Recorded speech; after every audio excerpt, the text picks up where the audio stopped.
Chapter 4. The Red Girl.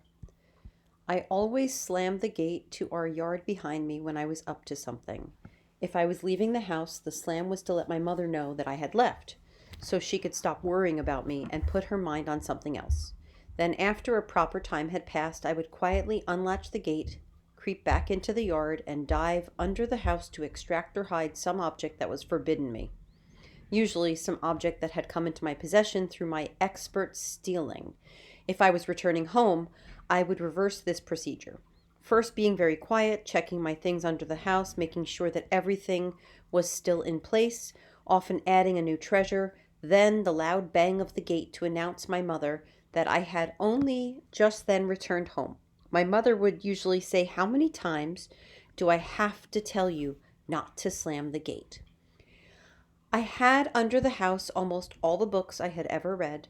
After reading a book, whether I liked it or not, I couldn't bear to part with it. I would then steal it. I was always successful because casting suspicion away from me and putting on an innocent face had become a specialty of mine. I had a few books that I had received in the usual straightforward way for birthdays and Christmas and as prizes in school. They were all displayed on a little shelf my father had built for me, and whenever I felt I was falling out of my mother's good graces, I would let her see me absorbed in these books. She would come over and caress my forehead, kiss me, and say, "I know how you like to read, but you mustn't strain your eyes." Feeling the slate wiped clean, I would then plot something new. It was my mother who gave me my first marbles. They had come, a pair of them, as a bonus in a box of oats, and she thought that their usual size, they were as big as plums, and their color would amuse me. One was with one was white with blue, the other white with a brownish yellow. They looked to me like miniature globes, the white representing the seas, the colors representing land masses. I didn't think very much of them as I rolled them around in my palms, but my mother, taking the brownish yellow one in her hand and holding it up in the air, said, "What a nice color. Amber. Amber." Needless to say, when I showed the marbles to my friends at school, I said, "Such a nice color, amber," causing the desired effect among them. For on hearing me say the word amber, they widened their eyes and shaped their mouths into tiny O's. One day, I was throwing stones at a guava tree, trying to knock down a ripe guava, when the red girl came along and said, "Which one do you want?" After I pointed it out, she climbed up the tree, picked the one I wanted off its branch, climbed down, and presented it to me. How my eyes did widen and my mouth form an O at this. I had never seen a girl do this before. All the boys climbed trees for the fruit they wanted, and all the girls threw stones to knock the fruit off the trees. But look at the way she climbed that tree, better than any boy. Polishing off the delicious, ripe to perfection guava in 2 bites, I took a good look at the red girl. How right I had been to take some special note of her the first time I had seen her.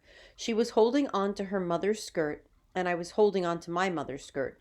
Our mothers waved to each other as they passed, calling out the usual greetings, making the usual inquiries. I noticed that the girl's hair was the color of a penny fresh from mint, and that it was so unruly it had to be forcibly twisted into corkscrews, the ends tied tightly with white thread.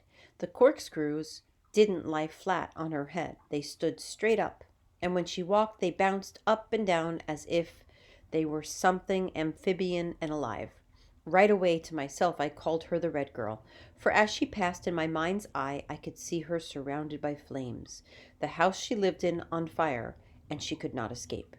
I rescued her, and after that she followed me around worshipfully and took with great forbearance any and every abuse I heaped on her. I would have gone on like that for a while, but my mother tugged at me, claiming my attention. I heard her say, "Such a nice woman, to keep that girl so dirty."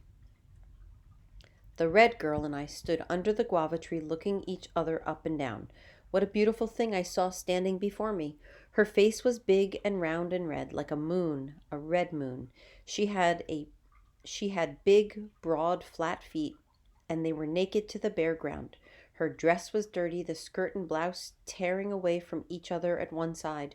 The red hair that I had first seen standing up on her head was matted and tangled.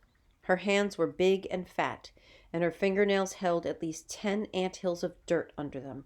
And on top of that, she had such an unbelievable, wonderful smell, as if she had never taken a bath in her whole life. I soon learned this about her. She took a bath only once a week, and that was only so that she could be admitted to her grandmother's presence. She didn't like to bathe, and her mother didn't force her. She changed her dress once a week for the same reason. She preferred to wear a dress until it just couldn't be worn anymore. Her mother didn't mind that either. She didn't like to comb her hair, though on the first day of school she could put herself out for that. She didn't like to go to Sunday school, and her mother didn't force her. She didn't like to brush her teeth, but occasionally her mother said it was necessary. She loved to play marbles, and was so good that only Scarlet boys now played against her. Oh, what an angel she was, and what a heaven she lived in. I, on the other hand, took a full bath every morning and a sponge bath every night. I could hardly go out on my doorstep without putting my shoes on. I was not allowed to play in the sun without a hat on my head. My mother paid a woman who lived 5 houses away from us 7 pence a week, a penny for each school day, and 2 pence for Sunday to comb my hair. On Saturday, my mother washed my hair before I went to sleep at night. I had to make sure my uniform was clean and creaseless and all laid out for the next day. I had to make sure that my shoes were clean and polished to a nice shine. I went to Sunday school every Sunday unless I was sick. I was not allowed to play marbles, and as for Scarlet boys, that was hardly mentionable. The Red Girl and I walked to the top of the hill behind my house. At the top of the hill was an old lighthouse. It must have been a useful lighthouse at one time, but now it was just there for mothers to say to their children, "Don't play at the lighthouse." My own mother leading the chorus, I'm sure. Whenever I did go to the lighthouse behind my mother's back, I would have to gather up all my courage to go to the top, and height made me so dizzy. But now I marched boldly up behind the Red Girl as if at the top were my own room, with all my familiar comforts waiting for me. At the top we stood on the balcony and looked out toward the sea. We could see some boats coming and going. We could see some children our own age coming from the games. We could see some sheep being driven home from pasture. We could see my father coming home from work. It went without saying between us that my mother should never know that we had become friends, that we planned to meet at the lighthouse in this way every day for the rest of our lives and beyond, that I now worshiped the ground her unwashed feet walked on. Just before we parted, she gave me 3 marbles, and they were an ordinary kind, the kind you could buy 3 for a penny, glass orbs with tear-shaped drop suspended in the center. Another secret to keep from my mother. And now I started a new series of betrayals, of people and things I would have sworn only minutes before to die for. There was Gwyneth, whom I loved so, and who was my dearest friend in spite of the fact that she met with my mother's complete approval. But she had such slyness and so many pleasing to me ways that my mother could never have imagined. There she was, waiting for me in our usual spot behind the cistern. Oh, Gwen, wait until I tell you this. I would begin after we embraced and exchanged kisses. We would then bring each other up to date on our latest triumphs and disappointments. But now, as my head rested on her shoulder, I thought how dull was the fresh pressedness of her uniform, the cleanness of her neck, the neatness of her just-combed plaits. We walked into our classroom in the usual way, arm in arm, her head on my shoulder since I was the taller, identical smiles on our faces, the little lovebirds, and our friends called us. Who would have guessed that at that moment about the new claim on my heart? Certainly not Gwen, for of course, in bringing her up to date, I never mentioned the Red Girl. As for the marbles, quite by accident, in a moment when I was just fooling about, I discovered that I had a talent for playing marbles. I played a game, and I won. I played another game, and I won. I took winning for a sign of the perfection of my new union with the Red Girl. I devoted my spare time to playing and winning marbles. No longer could I head aside for a a game of rounders. No longer could I, during a break for recess, walk over from our schoolyard in the neighboring churchyard to sit on tombstones and gather important information from the other girls on what exactly it was I should do to make my breasts begin growing. Our breasts were to us treasured shrubs, needing only the proper combination of water and sunlight to make them flourish. All my free time became devoted to games of marbles, and how I won. From the day I went to school with the 3 gifts from the Red Girl and came home that same day with 20, enough to fill an old 1 pound tin, everyone attributed my talent to my long arms and my steady gaze. What a surprise it was to me, something about myself I had not known. Perhaps it had stuck in my mind that once my mother said to me, "I'm so glad you are not one of those girls who likes to play marbles." And perhaps because I had to do exactly the opposite of whatever she desired of me, I now played and played at marbles in a way that I had never done anything. Soon I had so many marbles that I had to store them in old containers, hiding them under the house in places where they would not be readily visible if my mother should one day stoop down and make a sweeping search with her ever inquisitive, ever sharp eyes. If I had not come up with the trick of slamming the gate, I would surely have come up with it now. Sometimes I slammed the gate so hard that even I began to be afraid it would come off its hinges. At first, the Red Girl and I met every day.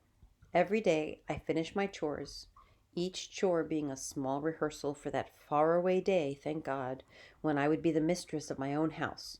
That faraway day when I would have to abandon Gwen, the Red Girl, meetings behind cistern and at the lighthouse, marbles, places under the house, and every other secret pleasure.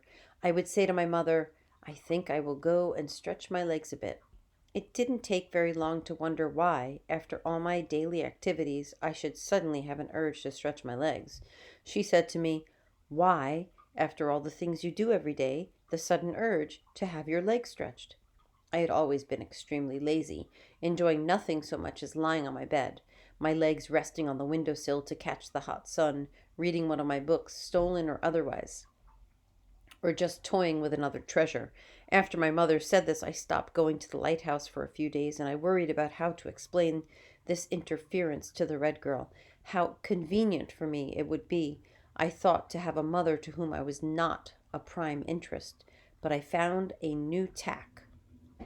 A few days later, I told my mother that for my drawing class I had been asked to observe a field at sunset, so that in class I could reproduce it in watercolors.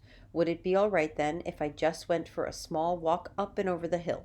The question was framed in just the way I knew it would appear to her, so eager was she to contribute to my scholarship. Of course, she agreed. My feet must have had wings in seconds I was at the top of the lighthouse. All the time I had kept prisoner under the watchful gaze of my mother, the Red Girl had faithfully gone to our meeting place every day. Every day she went and waited for me, and every day I failed to show up. What could I say to her now? My mother, the nosy Parker, would kill me, or worse, not speak to me for at least a few hours if she knew that I met you in a secret place. I said. For a while after I got there, we said nothing, only staring out to sea, watching the boats coming and going, watching the children our own age coming home from games, watching the sheep being driven from home pasture. Then still, without saying a word, the Red Girl began to pinch me. She pinched hard, picking up pieces of my almost non-existent flesh and twisting it around. At first, I vowed not to cry, but it went on for so long that tears I could not control streamed down my face. I cried so much that my chest began to heave, and then, as my heaving chest caused her to have some pity on me, she stopped pinching and began to kiss me on the same spots where shortly before I had felt the pain of her pinch. Oh, the sensation was delicious. The combination of pinches and kisses, and so wonderful we found it that almost every time we met, pinching by her, followed by my tears, followed by kisses from her, were the order of the day. I stopped wondering why all the girls whom I had mistreated and abandoned followed me around with looks of love and adoration on their faces. I now quite regularly had to observe a field or something for drawing class. collect specimens of leaves, flowers, or whole plants for botany class, gather specimens of rocks for geography class. In other words, my untruthfulness apparatus was now in full gear. My mother, keeping the usual close tabs, marveled at my industriousness and ambition. I was already first in my class, and I was first without ever really trying hard, so I had nothing much to worry about. I was such a good liar that, almost as if to prove all too true my mother's saying, "Where there's a liar, there's a thief," I began to steal. But how could I not? I had no money of my own, and what a pleasure it was to bring a gift and see that red face, on receiving it, grow even redder in the light of setting sun on the balcony at the top of the lighthouse. Reaching into my mother's purse for the odd penny or so was easy enough to do. I had had some practice at it, but that wasn't enough to buy 2 yards of multicolored grain ribbon, or a pair of ring combs studded with rhinestones, or a pair of artificial rosebuds suitable for wearing at the waist of a nice dress. I hardly asked myself what use the Red Girl could have for these gifts. I hardly cared that she only glanced at them for a moment and then placed them in a pocket of her dirty dress. I simply loved giving her things. But where did I get the money for them? I knew where my parents stored a key to a safe in which they kept what was to me a lot of money. It wasn't long before I could get the key, unlock the safe, and remove some money. And I'm sure I could have done this blindfolded. If they missed it, they must have chalked it up to a mistake. It was a pleasure to see that they didn't know everything. One afternoon, after making some outlandish claim of devotion to my work at school, I told my mother that I was going off to observe or collect. It was all the same to me, one ridiculous thing or other. I was off to see the Red Girl, of course, and I especially happy to be going on that day because my gift was an unusually beautiful marble, a marble of blue porcelain. I had never seen a marble like it before, and from the first time I saw it, I wanted very much to possess it. I had played against the girl to whom it belonged for 3 days in a row until finally I won all her marbles, 33, except for that one. Then I had to play her and win 6 games in a row to get the prize. The marble made of blue porcelain. Using the usual slamming the gate and quietly creeping back technique, I dived under the house to retrieve the marble from the special place where I had hidden it. As I came out from under the house, what should I see before me but my mother's 2 enormous canvas-clad feet. From the look on my face, she guessed immediately that I was up to something. From the look on her face, I guessed immediately that everything was over. "What do you have in your hand?" she asked, and I had no choice but to open my hand, revealing the hard-earned prize to her angrier and angrier eyes. My mother said, "Marbles? I had heard you played marbles, but I just couldn't believe it. You were not off to look for plants at all. You were off to play marbles." "Oh, no," I said, "oh, no." "Where are your other marbles?" said my mother. "If you have one, you have many." "Oh, no," I said, "oh, no, I don't have marbles because I don't play marbles." "You keep them under the house," said my mother, completely ignoring everything I said. "Oh, no, I'm going to find them and throw them into the deep sea," she said. My mother now crawled under the house and began a furious and incredible search for my marbles. If she and I had been taking a walk in the Amazon forest, 2 of my steps equaled 1 of her strides, and after a while she noticed that I was no longer at her side. Her search for me then would have equaled her search for my marbles now. On and on went her search, behind some planks my father had stored years ago for some long-forgotten use, behind some hat boxes that held old Christmas and birthday cards and old letters from my mother's family, tearing apart my neat pile of books, which, if she had opened any one of them, would have revealed to her, stamped on the title page, these words, "Public Library, Antigua." Of course, that would have been a whole other story, and I can't say which would have been worse, the stolen books or playing marbles. On it went. "Where are the marbles?" she asked. "I don't have any marbles," I would reply. "Only this one I found one day as I was crossing the street to school." Of course, I thought, any minute I'm going to die, for there were the marbles staring right at me, staring right at her. Sometimes her hand was actually resting on them. I had stored them in old cans, though my most valued ones were in an old red leather handbag of hers. There they were at her feet. As she rested for a moment, her heel actually digging into the handbag. My heart could have stopped. My father came home. My mother postponed the rest of the search over supper, in which in spite of everything I was allowed to eat with them, she told him about the marbles, adding a list of things that seemed as long as 2 chapters from the Old Testament. I could hardly recognize myself from this list. How horrible I was, though all of it was true. But still, they talked about me as if I weren't there sitting in front of them, as if I had boarded a boat for South America without so much as a goodbye. I couldn't remember my mother's being so angry with me ever before. In the meantime, all thoughts of the red girl vanished from my mind. Trying then to swallow a piece of bread that I had first softened in my gravy, I thought, well, that's the end of that. If tomorrow I saw that girl on the street, I would act as if we had never met before, as if her very presence at any time was only an annoyance. As my mother went on to my father in angry vein, I rearranged my life. Thank God I hadn't abandoned Gwen completely. Thank God I was so good at rounders that the girls would be glad to have me head aside again.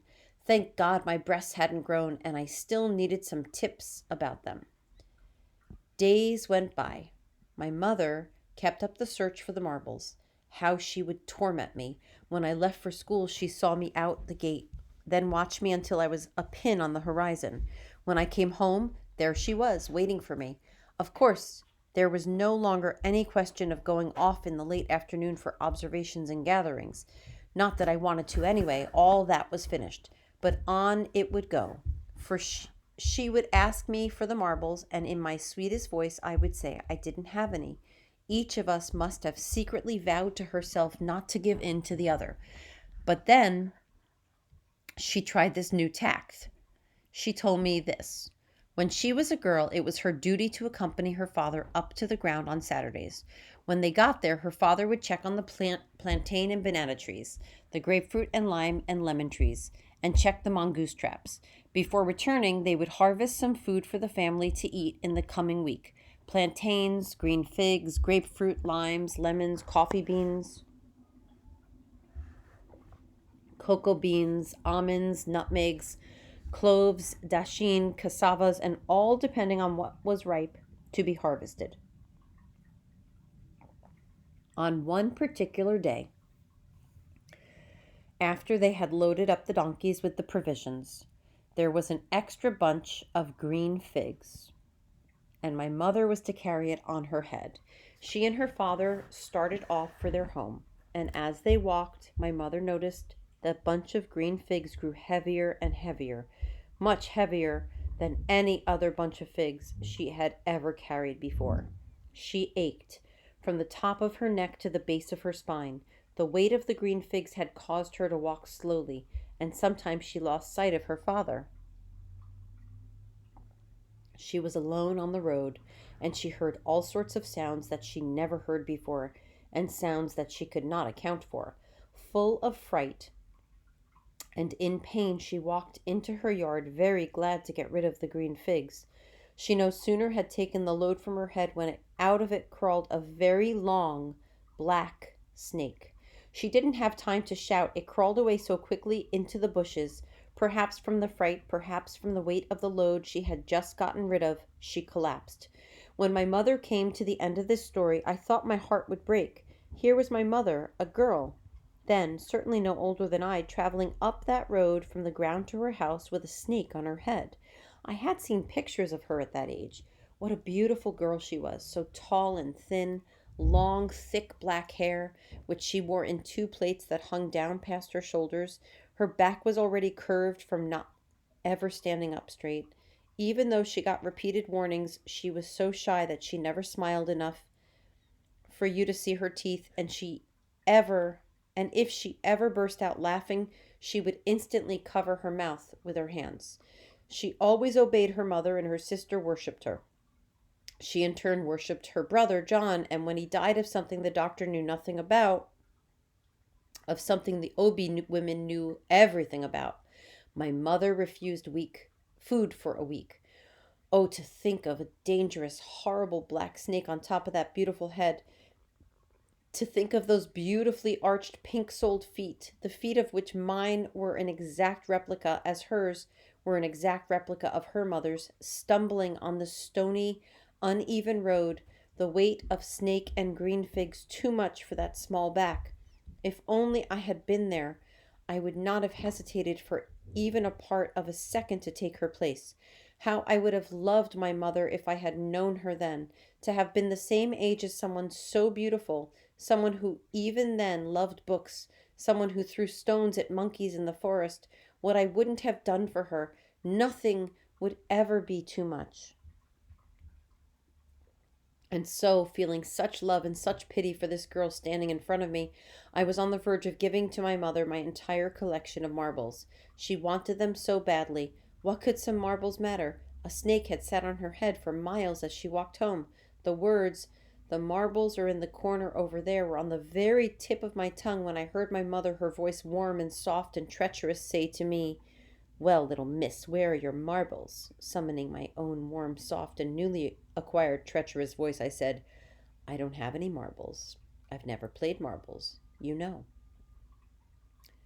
Soon after, I started to menstruate and I stopped playing marbles.